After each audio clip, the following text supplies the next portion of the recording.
muitas coisas que eu posso falar aqui, eu acho que já são coisas já debatidas, que muita gente deve estar apresentando aí para essa gestão surda do Ceará, né? Essa gestão aí de pessoas que parece que não querem ouvir, né? Fecharam completamente os ouvidos aí para as sugestões. Eu presumo que muita gente boa, conhecedora de futebol, muita gente com entendimento de gestão, deva ter falado muitas coisas importantes, contudo, coisas que não foram devidamente escutadas pelos gestores atuais do Ceará. Eu posso eventualmente falar de coisas aqui, algumas coisas diferentes, né? A partir daquilo que eu vejo, mas evidentemente que o lugar, né, de quem conhece muito mais profundamente o que está acontecendo, esse lugar é de vocês, né?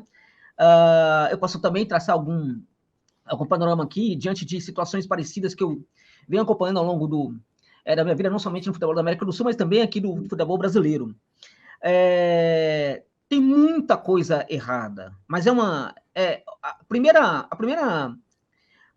coisa que chama atenção é o fato de que não, pelo menos aparentemente, não mudou absolutamente nada em relação à gestão anterior do Robson. Nada. Absolutamente nada. Isso realmente é pavoroso.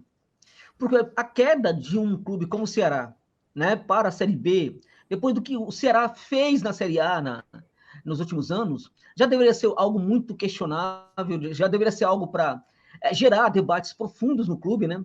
Mas o que eu percebo é que quando não acontece nada, quando muda a gestão não acontece nada, é porque você tem aí um grupo com as mesmas ideias e com a mesma competência, né? Cujos membros desse grupo estão se alternando aí no poder. Porque as ideias, a maneira de ver futebol é a mesma. Né? E as ações que têm sido tomadas pela gestão do Ceará têm, de fato, indicado as coisas nesse sentido, né? De que a incompetência é absurda e que esses gestores atuais não são muito diferentes. Evidentemente, um gestor aí que veio de fora, né, que é o executivo de futebol, né, que não está fazendo o trabalho com a mesma qualidade que fazendo os outros clubes, né? Mesmo no Sampaio Corrêa, que para mim o trabalho que ele fez no Sampaio Corrêa foi espetacular, espetacular, mas eu acho que não está fazendo, né? E também, de certa forma, eu o vejo como o menos culpado dessa tríade, digamos assim, né? Dos dirigentes aí, o menos culpado. Por quê? Porque ele deveria ser melhor abastecido, né? Fica muito pesado para o Juliano Camargo ter que tocar muita coisa aí quando o seu Albecig não existe, não aparece, ele é um fantasma. Ninguém sabe que esse cara existe, porque quando o problema aparece, ele some, né? E aí o que a gente tem? A gente tem um cenário em que um gestor que foi contratado para tocar coisas importantes no clube, esse gestor precisa ficar sobrecarregado, executando também muitas ações que deveriam ser ações do diretor de futebol, que é um amador, e que não merece, ele não merece ser diretor do Ceará. Ele não merece, a palavra é merecimento, ele não merece. Não tem cabimento, o seu Albeci ser diretor do Ceará, não tem cabimento. Em todos os momentos complicados da Série B, é que eu tenho acompanhado, que eu tento ver alguma coisa, depois de jogos, nos pós-jogos, tal, eu não vejo o Albeci, entende? Eu não vejo. É o cara que toma um chá de sumiço, e certamente vai tomar um chá de aparecimento, vai começar a aparecer muito para as câmeras quando as coisas funcionarem muito bem. Esse tipo de gestor não serve para um clube como o Ceará. Entende? Não serve. Então, a situação hoje é pavorosa. A gente tem um orçamento aí que é muito bom em relação ao orçamento dos outros clubes da Série B, né, da grande maioria dos clubes da Série B. É um orçamento, de certa forma, até luxuoso para a Série B, né? E as coisas não são tocadas da maneira como deveriam ser. A gente tem um elenco aí que, a despeito de certamente ter falhas em alguns pontos, ter ali, por exemplo, a zaga talvez seja uma... A zaga está muito mal, a zaga, né? Mas eu diria para você que o problema não é o elenco do Ceará. Não é. E vou dizer mais aqui para as pessoas, até para frustrar um pouquinho, inicialmente, a expectativa de alguns aí, quando o Josa Novale aparece, alguns tal, o pessoal pensa em reforços tal. Se por um acaso dos deuses que isso jamais vai acontecer, esses senhores me chamassem para trabalhar no Ceará e falar, ó, o que você vai fazer agora? Você tem o direito de tomar algumas decisões, tal, quais são os reforços que você vai buscar no mercado? Eu não vou buscar reforço nenhum neste momento. Nenhum. Trabalhar com o elenco que tem aí, é isso mesmo. Trabalhar com o elenco, saber o que está acontecendo com a cabeça de alguns jogadores, né? Retirar alguns desses jogadores ali do trabalho diário, preparar um treinamento para alguns jogadores, entende? Tentar recuperar alguns jogadores, porque esse elenco não é tão ruim assim para apresentar esses resultados. Não é tão ruim.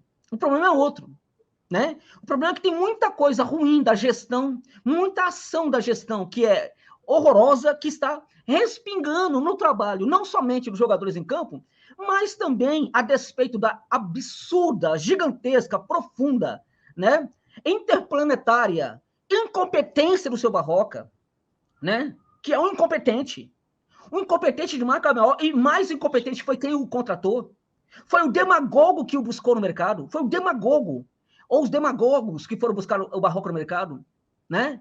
Um incompetente, a despeito da incompetência do Barroca, né? Tem muita coisa aí respingando dentro de campo e atrapalhando o trabalho dos jogadores e também o trabalho da comissão técnica. E é em virtude disso também que não dá para assegurar a priori que o Guto possa ser uma solução. Que o Guto vai ser um cara extremamente aí sobrecarregado, inclusive de expectativas. Porque o torcedor do Ceará hoje, quando ele olha para o seu diretor de futebol e percebe que não tem ninguém ali ocupando o cargo, é um fantasma, né? Mas que tem capital político, tá ganhando, tá? Porque esses caras sempre ganham. Eu vou dizer para você, o cara, quando ele é remunerado, ele ganha. O cara, quando ele não é remunerado, ele ganha. O cara sempre tá ganhando. De alguma maneira, esses caras ganham. E tem mais. E eu não vou dizer que é o caso. Muitas vezes, eles ganham também da maneira que a gente não sabe. Quando aparece jogador estranho no clube, e assim por diante. Mas esses caras sempre estão ganhando. Só que esse cara aí, esse diretor de futebol, ele ganha e não entrega. Não entrega absolutamente nada.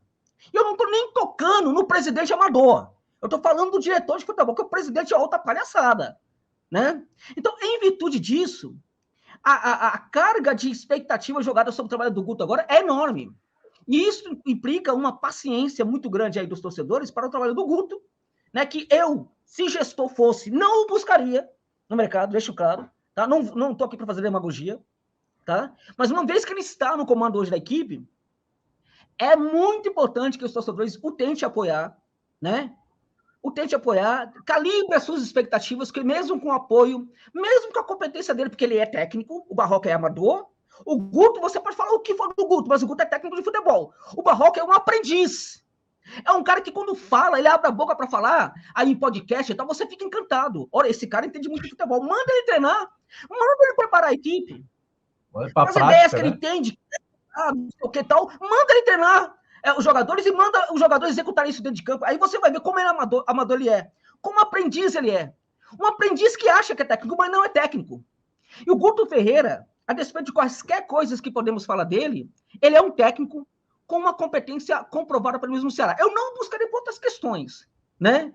Mas eu acho, por exemplo, que ele é um cara competente aí e é necessário ter todo o apoio, porque mesmo com ele com apoio, se outras coisas não mudarem no clube, não vai ser suficiente para que a equipe volte a Série A, que é o lugar de merecimento do vovô.